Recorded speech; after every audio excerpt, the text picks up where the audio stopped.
and our ability to sell something of high value to, I mean, just look at the rising economies. You know, you've got China, you've got India. The thing in shortest supply in those countries, in the food chain, is trust. Britain is a fantastic brand in both those countries. We have got to protect the trust and the capacity to be best of practice and to not like stack it high and sell it cheap. If we want to get into that row, if we want to have a scrap with stack it high and sell it cheap, which is what America is very, very good at, right, we will get a kick in. End. And indeed, even edited his own contribution to the programme. Jamie Oliver, thank you so much. Always a pleasure. On your radio, on Global Player, and Play LBC. leading Britain's conversation. This is LBC. From Global's newsroom at 11 o'clock, the Chancellor Rishi Sunak will set out the next stage of the government job support scheme this afternoon. The Treasury has confirmed the aim will be to provide a safety net for those businesses which may be forced to close because of new restrictions. The support will replace the furlough package which ends later this month. The pace of the UK's economic recovery from the COVID-19 pandemic has slowed considerably. New figures show GDP was up by 2.1% in August, but analysts had been expecting it to increase by 4.6%. Jonathan Athlow is from the Office for National Statistics. The important thing to remember is while that number was a little bit below where many people were expecting it to be, there is some good news in the numbers. So the economy kept growing in August, and compared to the really big falls we saw in March and April, we've made back around 2/3 of that fall. High street footfall in the UK was up nearly 5% across September compared with the month before, but the British Retail Consortium says it also saw a steady decline in shoppers during the course of the month. Ministers are reportedly considering plans to tell vulnerable people living in coronavirus hotspots to resume shielding. The advice could be part of a new 3-tier local lockdown system to be outlined next week. The shielding programme in the spring was criticised for issues like loneliness. Meanwhile, leaks about potential new COVID-19 restrictions are being described as completely counterproductive. The business minister says he's frustrated about the rumours. Some reports suggest there'll be a traffic light system for different areas in England, but Nadim Zahawi says the speculation is not helpful. This is really bad that people are leaking this stuff, and I hope that whoever's doing this will stop, because actually it's counterproductive, it's confusing, and it's corrosive. And the World Food Programme has won this year's Nobel Peace Prize. The United Nations agency was honoured for its efforts to combat hunger and its contribution to improving conditions for peace in conflict-affected areas. In the city, a short time ago, the FTSE 100 was up 39 points at 60.18. The pound buys $1.29 and €1.09. And the weather, rain will move southwards across the afternoon, sunny spells and heavy showers following, windy and feeling chilly. A high today of 15 degrees. From Global's newsroom, I'm Dominic Ellis. New McVitie's VIBs. 3 delicious layers of crumbly biscuit, luxury flavour caramel, and silky milk chocolate. Oozing with indulgence and decadence, they truly are our finest biscuit yet. Or, as Ollie from Manchester describes them, Oh, proper banging. Thanks, Ollie. McVitie's VIBs, very important biscuits. Very hard to describe. This is LBC from Global, leading Britain's conversation with James O'Brien.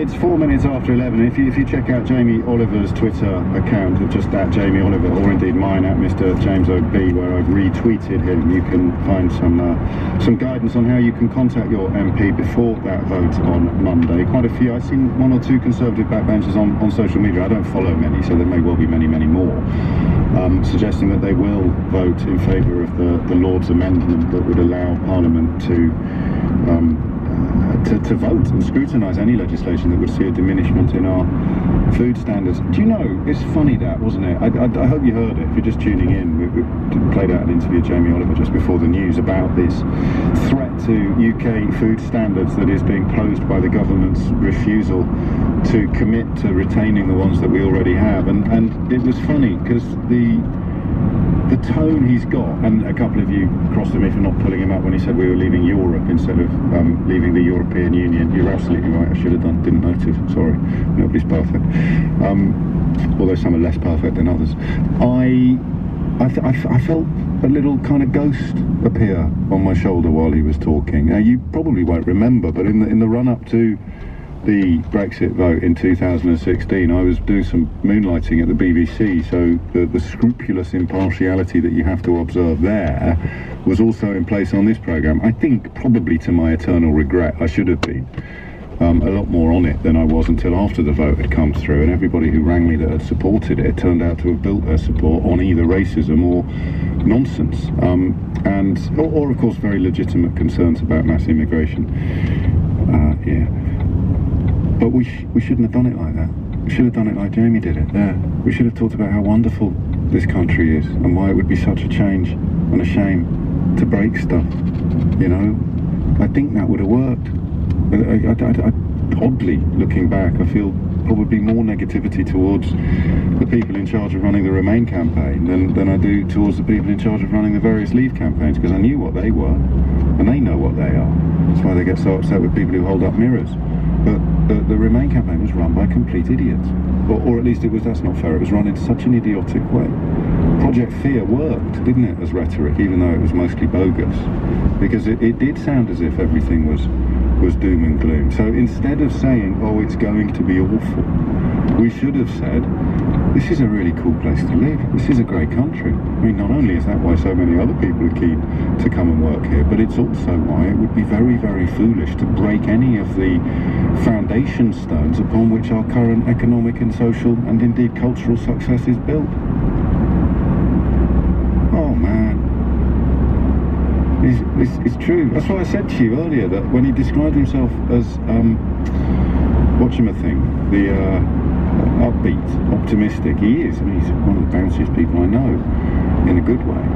But he framing it as something valuable that we might lose, which is a completely different emotional offering from something wicked this way comes, to bring a bit of the bard into proceedings. So we've got something wonderful. It would be such a shame to lose it.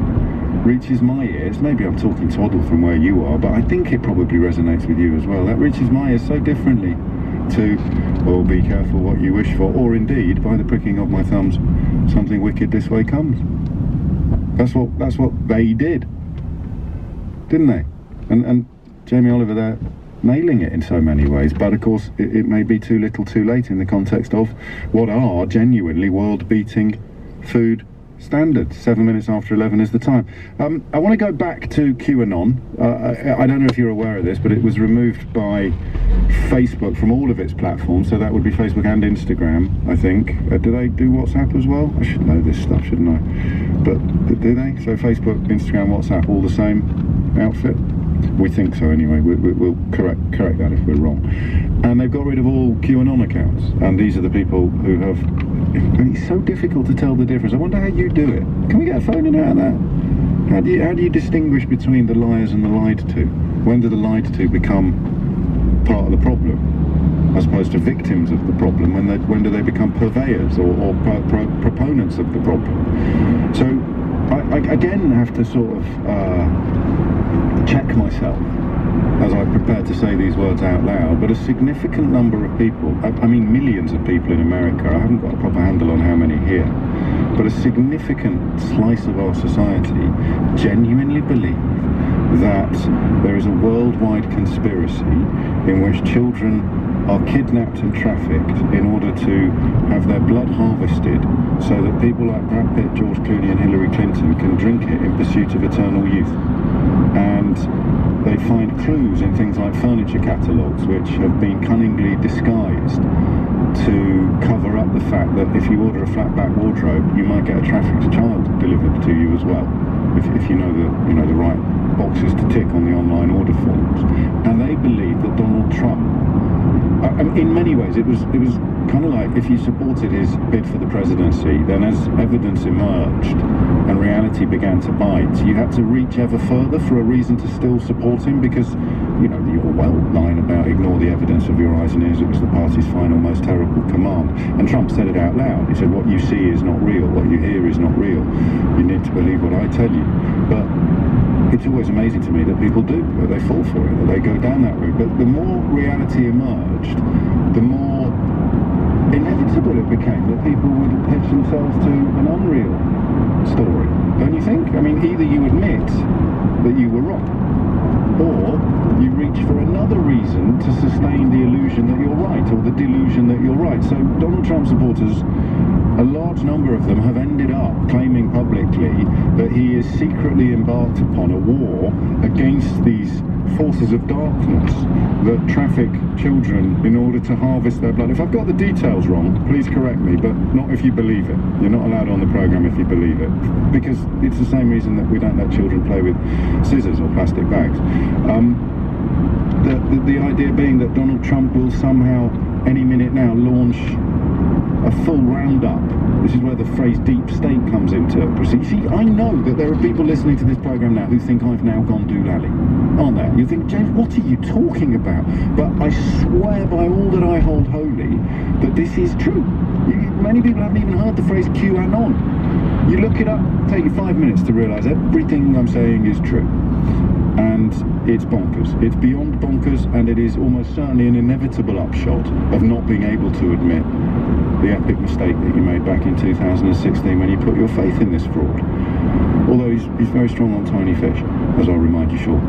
The point being that now he got it, I'd love to know how they're accommodating it. Okay, 0345 600973 is the number that you need. So the way that we found ourselves in our way into this issue has proved quite effective, actually, because rather than inviting poor saps, the souls who've fallen for this crud to ring in, we speak to sensible people who love them, genuinely love them, your friends, your family, your partners. I think partners are the most poignant. And I would like to know two things. Number one, how did they fall into this hole? 0345 60600973. But number two, and it might be that there are as many different answers to the next question as there are QAnon victims.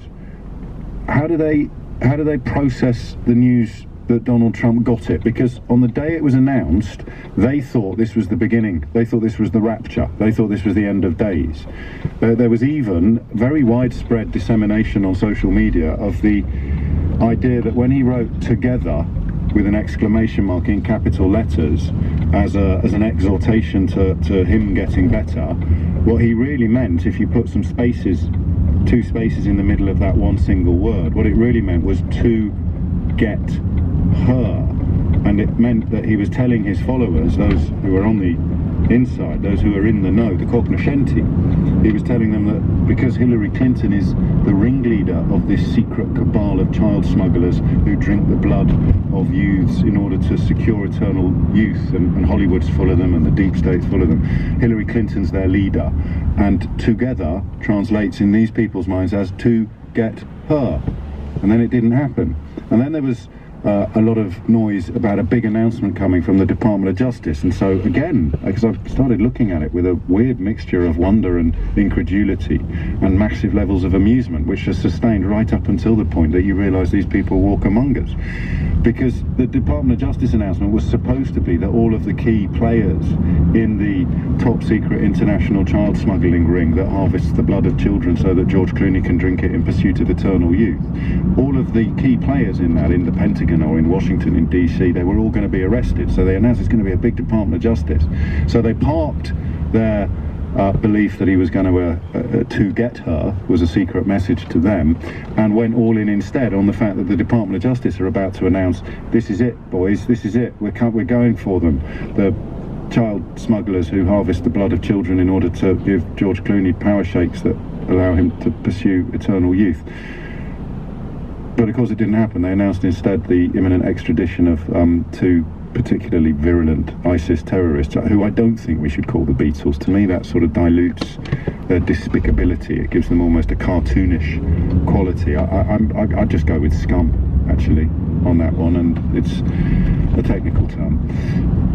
But they didn't get that either. The Department of Justice had nothing at all to say about the conspiracy or the arrest of the sort of QAnon enemies.